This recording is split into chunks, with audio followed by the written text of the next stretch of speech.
Olá, Hudson. Novamente, obrigada pelo convite. Eu queria comentar um pouco com as pessoas sobre o mês de maio, que vai ser um mês importante por algumas vibrações que teremos de Mercúrio retrógrado. Muitas pessoas já ouviram falar de Mercúrio retrógrado e têm medo, acham que é um período onde os aparelhos eletrodomésticos quebram. Não é nada disso. Nada disso. Teremos Júpiter entrando no signo de Peixes e teremos um eclipse em maio, depois um outro eclipse em junho. Nesse mês de maio, a gente tem duas grandes mudanças. Em 29 de maio, de 29 de maio até 22/6, o planeta Mercúrio fica retrógrado no signo de Gêmeos. E aí, quando alguém argumenta que Mercúrio retrógrado é complicado, eu lembro que o Paul McCartney tem Mercúrio retrógrado em Gêmeos. Ele próprio geminiano vai fazer 78 anos em 18 de junho. Mercúrio retrógrado é um símbolo do poder de observação e do poder de reflexão sobre a vida. Lógico que nenhum planeta anda para trás. Isso é uma ilusão de ótica do ritmo do planeta e o ritmo da Terra em relação ao zodíaco. Então, quando um planeta parece estar retrógrado, a ideia que a gente tem é que ele está precisando, o planeta, se recolher, sair do rebanho, vamos dizer assim, e pensar sozinho e olhar. Estou falando sobretudo de Mercúrio, né? Que é o olhar, o pensamento, a estruturação das ideias. Ele não quer, Mercúrio retrógrado não quer tomar uma decisão de uma maneira impensada. Ele quer refletir, ele quer ver os pós e os contras, ele quer ver os dois lados da moeda, ele quer saber em que terreno ele está pisando e até muito mais do que isso, ele quer avaliar todas as possibilidades e como é que é ele próprio, quer dizer, aí no caso o sujeito que está sob a influência de Mercúrio retrógrado, como é que é ele próprio dentro desse contexto. Então não tem que ter medo de Mercúrio retrógrado. Eu tenho clientes meus que no mapa de nascimento possuem 5, 6 planetas retrógrados e todos, sem exceção, são pessoas inteligentes e bem-sucedidas em carreiras acadêmicas ou carreiras de grande produção intelectual, porque eles têm um olhar original para a vida. Então, sem medo de Mercúrio retrógrado, de 29 de maio até 22 de junho. Ainda em maio, Júpiter entra no signo de Peixes, mais precisamente no dia 13, e fica até o dia 28 de julho. Júpiter marca o ano de 2021 em Aquário, mas durante esse período de 13 de maio a 28 de julho, ele está em Peixes, e Peixes é um dos signos da área da saúde.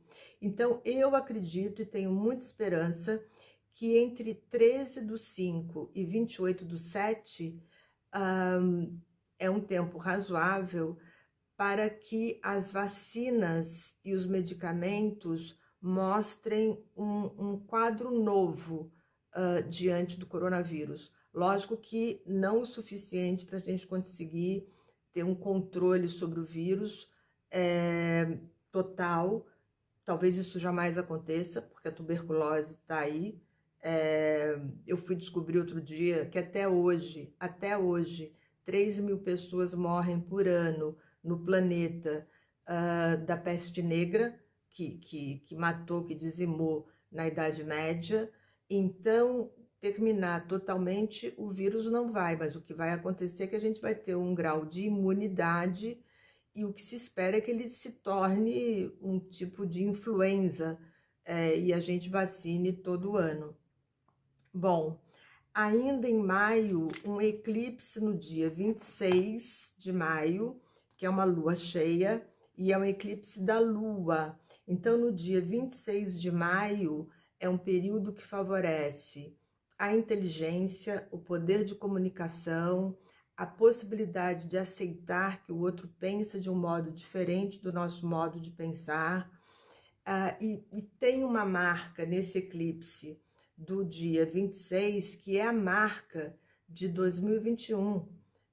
Somos mais fortes quando estamos juntos, fazemos mais. O trabalho em equipe, o trabalho que divide, que coopera, colabora, troca, experimenta, divulga, ensina, instrui, cria também. A questão da criatividade é muito importante durante 2021, porque todo período de mudança, todo período de crise exige da gente, às vezes, criar do zero uma solução para uma pergunta, para uma questão, para um problema que antes não existia nada parecido. Então, por isso é que os signos mais favorecidos durante todo esse período de 2021, aí eu falo do ano todo, são os signos que se adaptam, que não reclamam. Uma das coisas mais importantes é o seguinte: não pode perder tempo reclamando, porque é a história que está ensinando para a gente que a gente precisa se comportar de uma forma diferente, que a gente precisa se unir. E, de novo, eu vou falar do início da pandemia, do início da quarentena lá atrás, no fevereiro, março, abril de 2020, quando todos os cientistas do mundo inteiro passaram por cima de todas as fronteiras, de todas as barreiras, de todas as bandeiras, de todas as línguas, para conseguirem produzir juntos uma vacina para salvar o mundo. Então, o que a gente vê é que quando a gente está junto, a gente consegue quase que milagres, porque os cientistas trabalharam uma velocidade muito grande e nenhuma dificuldade de língua ou distância física ou de diferença ideológica atrapalhou, porque existia um inimigo em comum.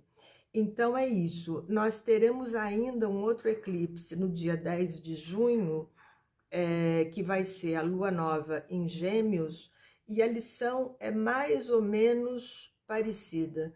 Comunicação, ouvir o outro. Gêmeos é um signo que ensina para gente que a vida às vezes pode parecer ser uma vitrine, porque é um signo duplo, tem cara e coroa. Então, o que ele ensina para gente é que a luz do sol é muito importante, a luz da lua é muito importante. A gente precisa do frio, a gente precisa do calor, a gente precisa do seco, a gente precisa do úmido, a gente precisa do doce, a gente precisa do salgado. Ele traz essa possibilidade de percepção da riqueza da vida e da união entre os opostos. E unir os opostos significa poder aprender com aquele que pensa de uma maneira diferente da gente, ou daquele que teve uma história de vida diferente da gente.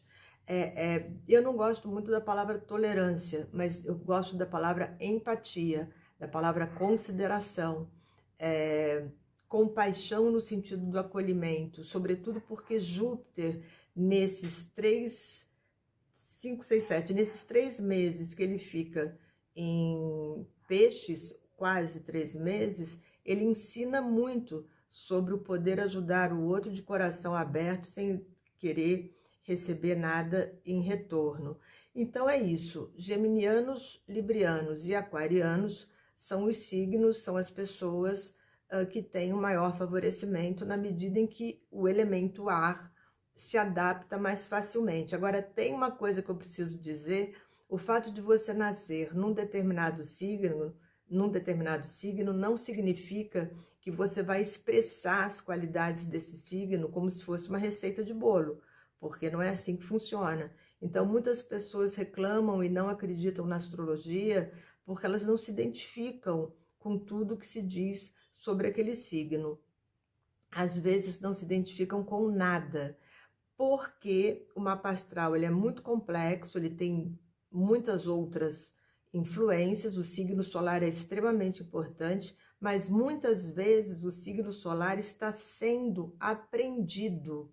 Na verdade, você nasce em Peixes e você está aprendendo a ser pisciano. Você nasce em Leão e você está aprendendo a ser leonino. Então, quando você lê que Peixes chora à toa, ou que Leão acha que tem o rei na barriga, você não se identifica, porque você não é isso. Então, para você poder ter uma noção do que é realmente o estudo da astrologia, é preciso ter o mapa todo, porque aí você vai conhecer o planeta Marte do seu mapa, como é que você afirma a sua identidade, o ascendente, que é fortíssimo sempre, o signo que rege o momento do seu nascimento, a lua, que é muito forte porque faz menção às emoções, às respostas condicionadas. A gente pode falar de missão de vida na astrologia, de direção de vida, de aprendizado, de karma. É muito rico o mapa astral. Mas falando de modo geral, os signos mais favorecidos são Gêmeos, Libra e Aquário, e os signos mais solicitados e um pouco mais desconfortáveis, mas que podem aprender muito e podem se desenvolver muito, são Touro, Capricórnio e Virgem. E Leão, Áries e Sagitário, e Câncer, Escorpião e Peixes estão aí se buscando e tentando sobreviver e aprender e se desenvolver como todo mundo. Tá bom? Muito obrigada pela oportunidade.